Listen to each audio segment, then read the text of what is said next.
There was a time when Manchester United didn't need explanations. Under Sir Alex Ferguson, with players like Cristiano Ronaldo, control came naturally. Manchester United didn't suddenly get better. They stopped fighting the wrong battles.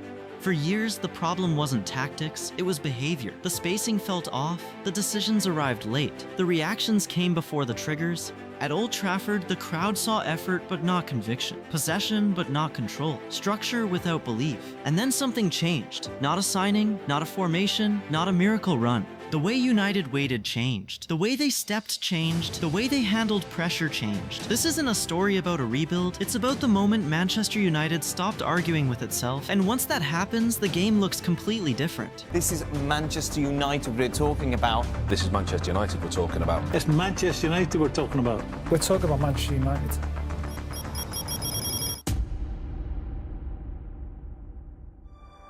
Old Trafford didn't wake up broken in 2024. It arrived there gradually. Season by season, the signs were subtle at first. They always are. Manchester United finished 8th in the 2023-24 Premier League, not collapsing, not imploding, just existing between ambitions. That was the danger.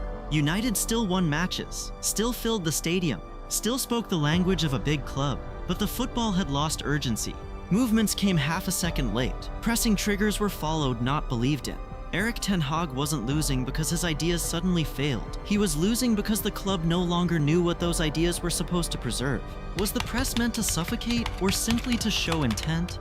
Was possession meant to dominate or just to delay mistakes?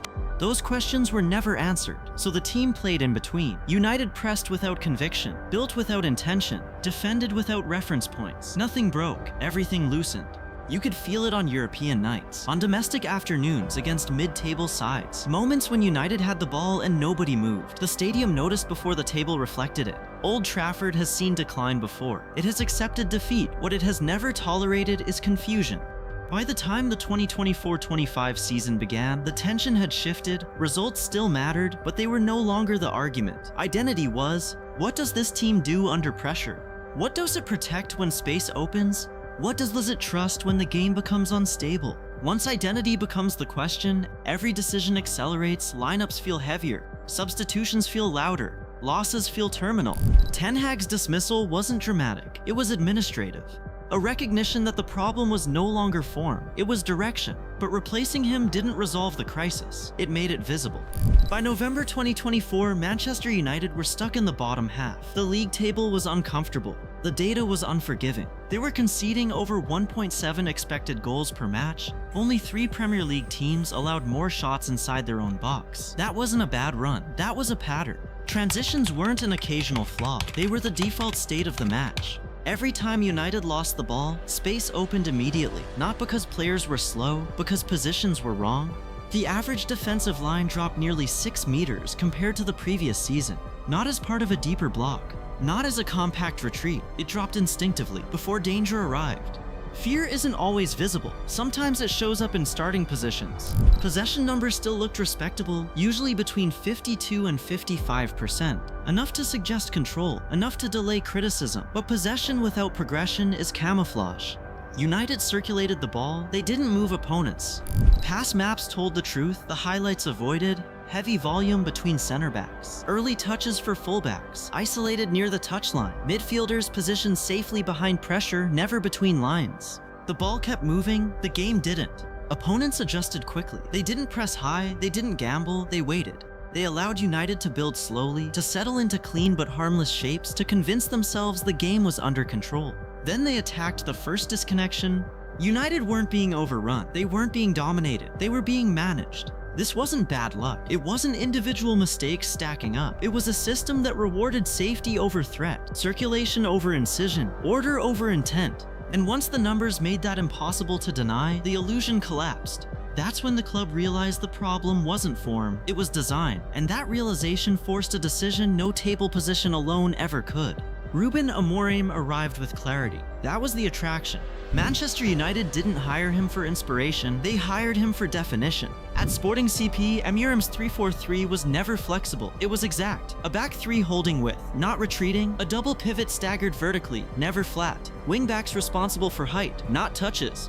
Every role had a reason, every distance had a consequence. His teams didn't dominate through possession, they suffocated matches through spacing. Opponents felt pressure even when Sporting didn't press because the field kept shrinking.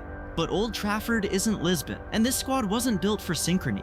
United tried to impose Amorim's structure immediately. The shape appeared on paper, the behavior never fully followed. They pressed in the correct lanes, but late. Wingbacks hesitated between stepping and protecting space. Outside center backs stepped forward without coverage behind them. The structure asked for trust. The players answered with caution. In theory, Amorim's system compresses space. It forces mistakes by denying exits. In practice, United stretched it. Distances grew instead of shrinking. The backline dropped while the midfield held. The press triggered without the line behind it. That's the most dangerous version of a system, one that exists but not together.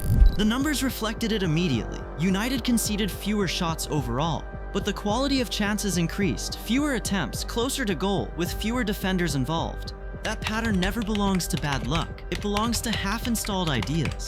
Players weren't confused. Confusion looks chaotic. They were overloaded. Too many reference points, too many decisions arriving at the same time, too much responsibility without habit. Amorim wasn't exposed as a bad coach, he was exposed as an honest one. His system didn't hide problems, it revealed them. And what it revealed was a club that had collected talent without cohesion, profiles without relationships, skills without synchrony. The football changed, the shapes changed, the language changed, but the behavior underneath didn't. And when behavior resists structure, structure becomes pressure. That's when the system stopped being the solution and started becoming the test.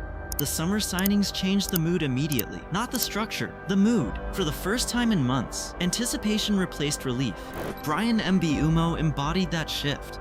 Verticality, directness, urgency without permission. He didn't recycle possession, he attacked space early. In his first 6 league matches, United generated 0.4 more XG per game. With Mbeumo starting, transitions finally had an endpoint, but he wasn't alone. Bruno Fernandes began receiving higher, closer to the box, less orchestration, more final actions. Marcus Rashford's role narrowed, fewer touches wide, more runs across the line. Alejandro Garnacho stayed aggressive even when the rest of the team hesitated. On paper, the attack looked sharper, more direct, more dangerous, but culture doesn't reset with goals. Behind them, the old behaviors remained. The midfield still dropped early. Casemiro protected zones instead of moments. Kobbie Mainoo received under pressure, then released the ball backward, not forward. At the back, Lisandro Martinez stepped forward instinctively. Raphael Varane hesitated half a second longer. That half second stretched the line. The team didn't move together. It moved in fragments. You could feel it at Old Trafford. Starts were quicker, the noise came earlier, the tension followed immediately. United pressed high for 10 minutes, won duels, forced turnovers, then one broken press, one late recovery run, one transition defended in retreat. And anxiety returned. Not panic, something subtler, the kind that shortens Rashford's run. That makes Bruno ask for the ball deeper. That pulls fullbacks 5 meters earlier than planned. United weren't fragile because they lacked quality. They were fragile because expectations arrived before stability. Too many players were trying to lead moments without trusting the collective behavior behind them. The football looked better, the intent was clearer, but the weight never left. And that's when the story around United shifted not tactically but psychologically. By January 2026, the language around Manchester United had shifted, not suddenly, almost imperceptibly. They were no longer described as unstable, they were improving. More structured, clearer, some of it was deserved. Shot volume conceded dropped, rest defense became more compact. Distances between the lines shortened by small but measurable margins. United were conceding fewer chaotic situations. The game slowed down around them, but momentum began doing work. The coaching staff hadn't finished yet. Performances started being read as conclusions. Short stretches of control were treated as solved problems. Media didn't lie, they accelerated. Language softened, context disappeared, progress was reframed as transformation. And with that shift, pressure returned in a new form. Losses no longer felt educational, they felt disruptive. Dropped points weren't part of a curve anymore, they were regressions. United didn't look different because they had solved football, they looked different because the story around them had changed. And stories affect players more than diagrams.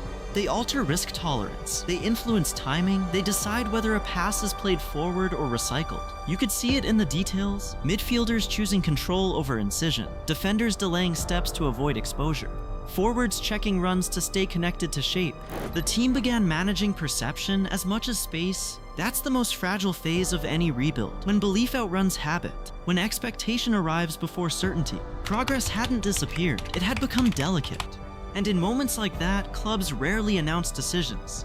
They make them quietly, without ideology, without speeches, just enough to stop the story from running ahead of the team. Michael Carrick didn't arrive with a manifesto, he arrived with understanding. He understood something very basic. Before you can play better, you must stop making the game difficult for yourself. So he didn't add ideas, he removed noise. He reduced the game to what players could repeat under pressure. 2 clear lines, short controllable distances, very few pressing triggers, no movements that needed explanation. Because when a movement needs explanation, it doesn't belong on the pitch. United stopped trying to control matches. They focused on controlling their positions. Against Manchester City, they didn't press to win the ball, they pressed to decide where City could not play. They waited, because waiting, when done correctly, forces the opponent to move first. Against Arsenal, the logic was even clearer. No emotional pressing, no chasing energy, United denied rhythm. Because rhythm creates comfort, and comfort creates freedom. The XG numbers stayed modest, they were supposed to. Control is not about how much you attack, it's about how little you have to run back. Under Carrick, players stopped guessing, and guessing is the beginning of every mistake. When defenders guess, they drop early. When midfielders guess, they stay safe. When forwards guess, they stop running. Carrick removed guessing by removing choices. Fullbacks had only 2 moments to step, not 5. Midfielders knew when to hold because the space behind them was secure. Centre-backs stopped following runs they couldn't win. Nothing spectacular, nothing modern, just correct football. Carrick didn't raise United's ceiling, he gave them a floor, and football always starts from the floor. Suddenly the game looked calmer, not because the players changed, but because the game made sense again. Calm is not a style, it's a consequence. Not revolutionary, not clever, just football that stopped fighting itself. Manchester United doesn't look different because everything is fixed. If it were, it would already be obvious. They look different because they stopped pretending. They stopped pretending coherence can be rushed. They stopped demanding dominance before understanding limits. They stopped chasing control and started reducing chaos. That changes everything. Because football is not about how much you want the ball, it's about how comfortable you are without it. The biggest change wasn't tactical, tactics come later. It was behavioral. For years, United played like a club remembering itself, trying to look like something it no longer was. That creates tension. Now they play like a club learning itself. That creates patience. And patience is rare in big clubs. The problems haven't disappeared. Recruitment still lacks clarity. The squad is still unbalanced. The long-term identity is still a question, not an answer. But football never begins with answers. It begins with behavior. How you position yourself when nothing is happening. How you wait when the crowd wants action. How you accept that sometimes the best move is not to move. For the first time in years, Manchester United is not arguing with the game. They are not fighting the ball. They are not fighting space. They are not fighting themselves. That doesn't mean the rebuild is finished. It means it has stopped being imaginary. And in football, the moment you stop pretending is the moment improvement actually becomes possible.